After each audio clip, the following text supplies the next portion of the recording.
One. This morning, we're exploring the city of Oxford, and a big part of that, certainly when it comes to attractions, is right here at CHOCCOLOCCO Park. I'm here with the parks director, Billy Thompson. And Billy, we were walking around talking about the park. It's been almost 10 years. Tell us a little bit about the history of how this all came about. So, when this park was talked about getting it built, the city council and the mayor that was in at the time, they had a vision to provide something for the kids of the community.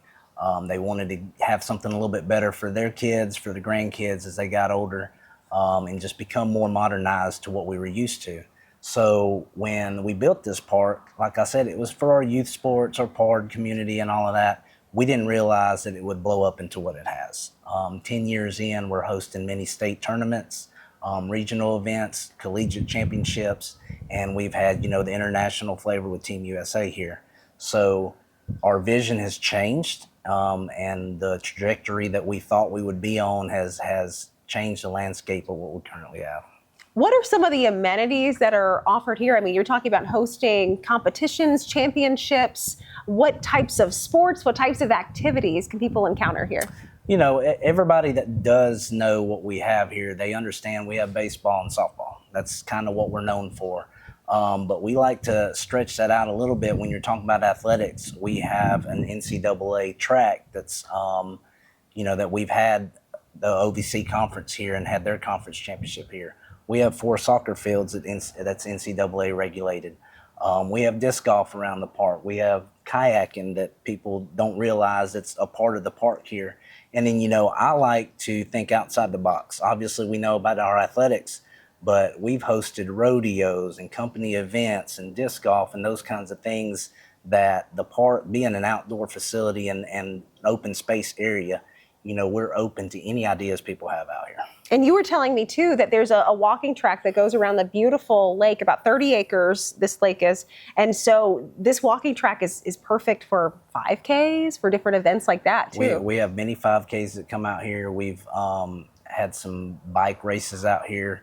The historical park, obviously, behind us, we've got our Indian mound, Native American mound that we have behind us. This land was ancient Native American ground before we turned it into a park. So it's neat. We've got an area at the back of the park that's a bird sanctuary. We didn't realize that we had so many birds out here. We had a guy come and talk to us and said, "Hey, you have over 200 species of birds out here." And we would have never known that, had he had not come and informed us and kind of educated us on that. So, it's just not athletics.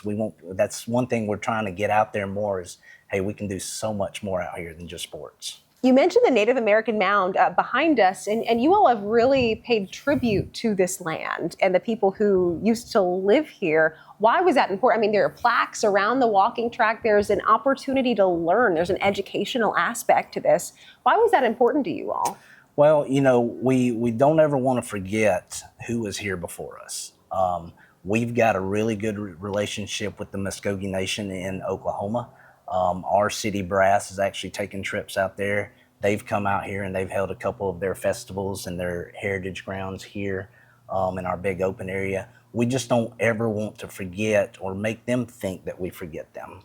It's very important to the mayor here now to keep that relationship going now and, of course, beyond.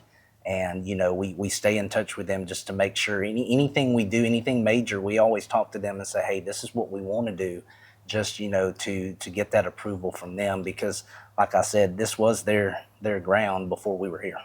Certainly, and want to pay tribute to that and make sure that that's understood. And again, there's opportunities to learn about that while you're here. You mentioned it's more than just sports, and I don't know if this would count as a sport. We were talking about green power earlier. There's a racetrack here on campus. Tell us a little bit about that. So our local high school, Oxford High School, has a green power team. Obviously, we didn't know what that was. They approached us and said, hey, we have this team. We race these cars. We need a space. So we started talking to them and realizing, man, they do need the space. And that's something we can provide for them. So our parking lot at the back of the park, we turned it into a racetrack.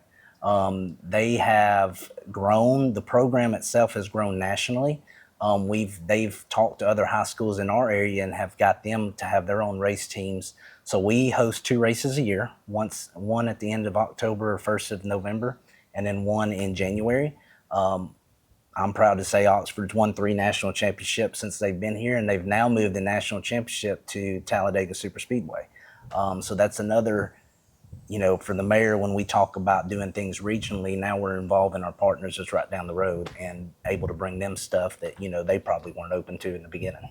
And there's a little car that you all have on display over here to kind of pay tribute to that home team.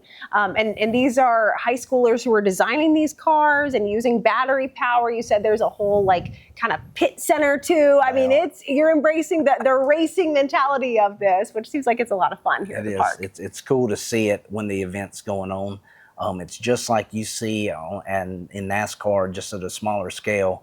And just like they have to stop and get gas, they have to stop and change these batteries out and make tweaks and all of that. It's interesting. Most of your drivers are actually females. Okay. The smaller they are, the faster they can go. So it's kind of neat to see, when you see the NASCAR level with all these males, at this level, it's mainly females. And it's pretty cool. It's just different, but it's neat to see the kids working together in action when they stop and they're tweaking the tires and all that stuff. It's pretty neat. It sounds like a lot of fun. Yeah. And speaking of fun, you have several parks, for kids, little ones to have a lot of fun. And we're standing in one of a popular amenity, 2 of these pavilions. You have 2 of them. And what are these available for? They're available for use for anything. We've had birthday parties. We've had baby showers, gender reveals. It was pretty cool. They had a gender reveal here, and they had somebody fly a plane over and drop, whatever color it was.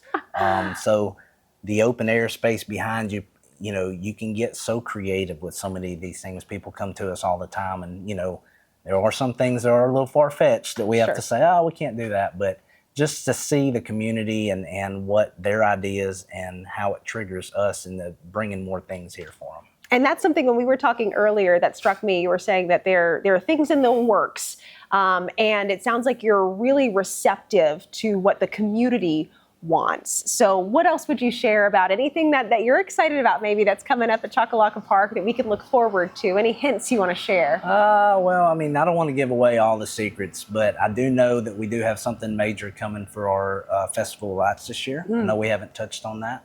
But there is something major coming with that I'll kind of let you figure out. Okay, you're not giving away too much. No, we have to wait and see. And we're going to hear much more about the Festival of Lights coming up later in the show as well, because we know that's a huge deal right here at CHOCCOLOCCO Park, the city of Oxford. So we're going to get all the details about that and maybe see what the new thing is here coming up this year. Billy, thanks so much for giving us a tour and letting us hang out here. No problem. Thank you. Certainly. There's more talk of Alabama just ahead after the break.